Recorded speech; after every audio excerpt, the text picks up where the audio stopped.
ମାଛ ଫ୍ରାଏ ଅଛି, ମାଛ ଫ୍ରାଏ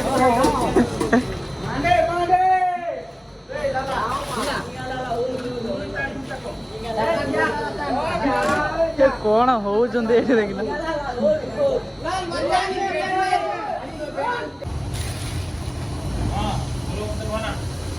ଦେଖନ୍ତୁ ଆମର ଆଜି ଭୋଜି ହଉଛି, ପୁରା ପାର୍ସଲ ଆସିଛି, ଭୋଜି ପାର୍ସଲ। ଆରେ ଏଇଟା ସେମିତି କଲେ ହବ ମାନେ ତା ଦେହରେ ପୁରେଇବୁ ନା କଣ? ଢାଳିବୁ କଣ କଲାଇଁ ତାକୁ ଦେଇ ତାକୁ ଗୋଟେ ସାଇଡ କରି ଇଏ କରି ଢାଳିଦେ।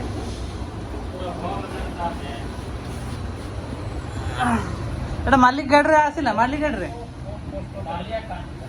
ବାଲିଆ ଏକା କୋଉଥିରେ ଆଣିଲା ଯେ? ହଁ ଯେ ଆଣିଲେ କୋଉଥିରେ? ଏଇଟା ତାଙ୍କ ଗାଡି ଆସିଥିଲା। ଡେଙ୍ଗି କରି ରାଙ୍କାଳି ସିଏ ଆଣିଲା। ଓହୋ। ଆଉ ଦେଖନ୍ତୁ ତାଙ୍କର ମାନେ ତାଙ୍କ ଗାଁରେ କ'ଣ ଭୋଜି ହେଉଥିଲା। ସେ ତାମିଲ ଏଇଠି କେତେଟା ଲେଡ଼ିଜ୍ କାମ କରୁଛନ୍ତି, ତାଙ୍କ ଭିତରୁ କାହାର ଗୋଟେ ତାଙ୍କର ସେ ସମ୍ପର୍କୀୟ ସେପଟେ ଖାଇବା ପିଇବା ହେଉଥିଲା। ବୋଧେ ତାଙ୍କର ଅଧିକା ହେଇଗଲା କି ଆମ ପାଇଁ ବୋଧେ ପକେଇ ଦେଇଥିଲେ ଆଉ। ସେଇଟା ନି ପାର୍ସଲ ଆସିଛି, ଆମର କମ୍ପାନୀ ଛୁଆ ଖାଇବେ। ଆଉ ଜରିରେ ପାର୍ସଲ ଆସିଛି 3ଟା। ଦେଖନ୍ତୁ 1 2 3 ଆଉ ଏ ଭାଇ ଆମର ଖାଉଛନ୍ତି। ଆହୁରି ସେଇଗାର ସବୁ ଅଛି। ଆଉ ଏବେ ଆମର ଆଉ ଟିକେ ପରେ ଆମର ଡ୍ୟୁଟି ପିଲାଙ୍କର ଛୁଟି ହେବ, ତାପରେ ଏଠି ଫିଷ୍ଟି ହେବ। ଆଉ ମୁଁ ଥାଳି ଧରିକି ଚାଲିଲି ଭାଇ ସରକାର ରୁମ୍କୁ, ସେଠି ଖାଇବା ପିଇବା ହେବ। ଆମର ଥାଳି ଧରିକି ଚାଲିଲି ଭାଇ।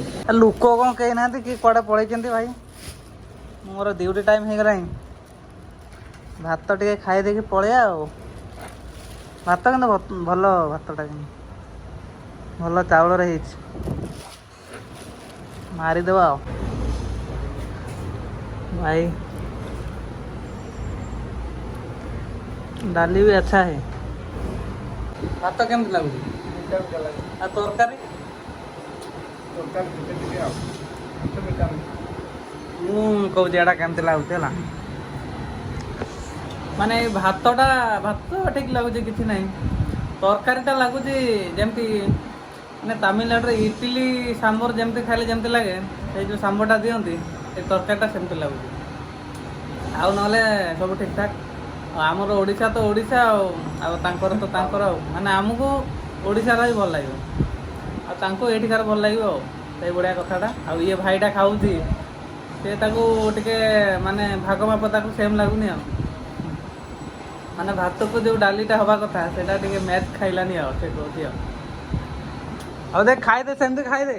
ଆଉ ମାନେ ଯେଉଁ ଦେଶରେ ରହିବ ସେ ଦେଶରେ ଖାଇବାକୁ ପଡ଼ିବ, ଆଉ ସେଇଭଳିଆ କଥା। ଆଉ ଚାଲ ଆମେ ବି ଖାଇଦେବା। ଆଜି ପାଣି ନାହିଁ, ଏମାନେ ଦେଖନ୍ତୁ ଏଇଟା କ'ଣ ହେଉଛନ୍ତି ଦେଖିଲେ।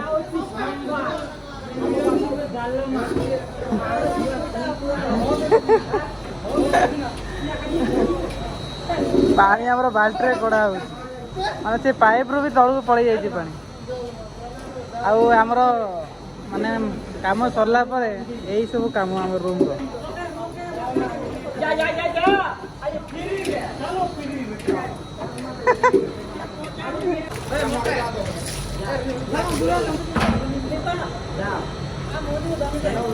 ମାଛ ଫ୍ରାଏ ଅଛି, ମାଛ ଫ୍ରାଏ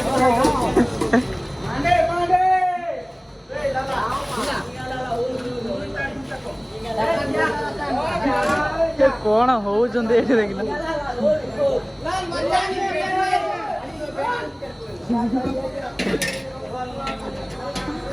ଆଉ ଏଠି ଆମର ଭାଇମାନଙ୍କର ରୋଷେଇ ହେଉଛି, ଆଉ ଦେଖଉଛି କେମିତି କ'ଣ ରୋଷେଇ ହେଉଛି। ଆରେ କେତେ ଜଣ ଖାଇବ ତମେ ଏ ଚିକେନ୍ ରୋଷେଇ? କେତେ ଜଣ? 9 ଜଣ। 9 ଜଣରେ ହଁ, ଓକେ ଓକେ। ବାପା ପୁରା ଘାଣ୍ଟା ହେଉଛି ଏଠି ଆଉ। ଏଇଟା କ'ଣ ସ୍ପେଶାଲ୍ ଆଇଟମ୍ଟା କ'ଣଟା ବନେଇଛ? ଭଲ ହେବ ନା କ'ଣ? ଆଉ ଏଇଠି ସବୁ ଏମିତି ସବୁ, ଆଉ ଟମାଟର ଆଳୁ ଏମିତି ସବୁ କଟା ହେଇଛି। ତାକୁ ସିଝେଇଥିଲୁ ନା କ'ଣ? ସିଝେଇଥିଲୁ? ସିଝେଇକିରି ଟିକେ ଟିକେ ଭାଜି ଦେଇଛୁ। ଅଣ୍ଡା ହେଇଥିଲା। ମାନେ ଅଣ୍ଡା ହେଇଥିଲା ତାକୁ କ୍ୟାନସେଲ କରିକି ଚିକେନ କଲ। ଅଣ୍ଡା କ'ଣ କଲ? ଓହୋ ମାନେ ଚିକେନ ହଠାତ୍ ପ୍ରୋଗ୍ରାମ କେମିତି କ'ଣ? ଅଣ୍ଡା ତ ହେଇଥିଲା ତାକୁ କ୍ୟାନସେଲ କରିକି ଚିକେନ କରୁଛ?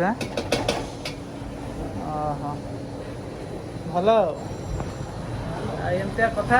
ଏଇଠି ଭାଇଙ୍କର ରୋଷେଇ ଏମିତି ସବୁ ତାଙ୍କର ସବୁ ସିଷ୍ଟମ ସବୁ ରଖାହେଇଛି। ଏପଟେ ତାଙ୍କର ଅଣ୍ଡା ହେଉଥିଲା ତାକୁ କ୍ୟାନସେଲ କରିକି, ଅଣ୍ଡା ହେଇସାରିଥିଲା ତାକୁ କ୍ୟାନସେଲ କରିକି ତାକୁ ଚିକେନ କରୁଥିଲେ।